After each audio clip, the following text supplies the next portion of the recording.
माँ के 5 हकूक़ हैं औलाद के ज़िम्मे। सुने इस पैगाम को और याद रखें, जिसके सर पर उसकी माँ का साया मौजूद है तो वो इस बात को हमेशा याद रखे कि माँ का अदब सिर्फ लफ्ज़ों से नहीं बल्कि अमल से होना चाहिए। माँ का सबसे पहला हक जो है वो इज़्ज़त है। याद रखें, माँ के सामने ऊंची आवाज़ में बात करना, माँ के सामने गुस्से से बात करना, माँ के सामने बदतमीज़ी के साथ बात करना, इसका मतलब ये है कि आपने अपनी दुनिया और आखिरत दोनों ख़राब कर ली।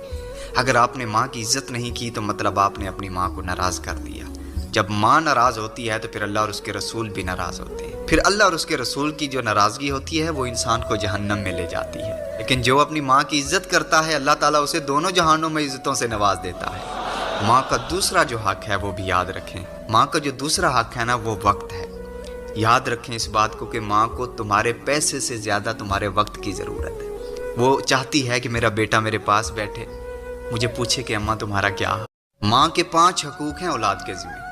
सुने इस पैगाम को और याद रखें, जिसके सर पर उसकी माँ का साया मौजूद है तो वो इस बात को हमेशा याद रखे कि माँ का अदब सिर्फ लफ्ज़ों से नहीं बल्कि अमल से होना चाहिए। माँ का सबसे पहला हक जो है वो इज़्ज़त है।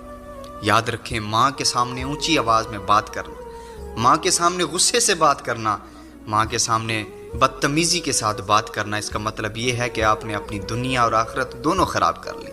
अगर आपने माँ की इज़्ज़त नहीं की तो मतलब आपने अपनी माँ को नाराज़ कर दिया।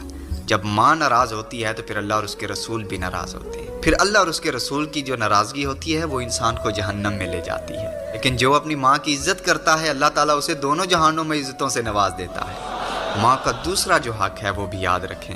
माँ का जो दूसरा हक़ है ना, वो वक्त है। याद रखें इस बात को कि माँ को तुम्हारे पैसे से ज़्यादा तुम्हारे वक्त की ज़रूरत है। वो चाहती है कि मेरा बेटा मेरे पास बैठे, मुझे पूछे कि अम्मा तुम्हारा क्या हाल।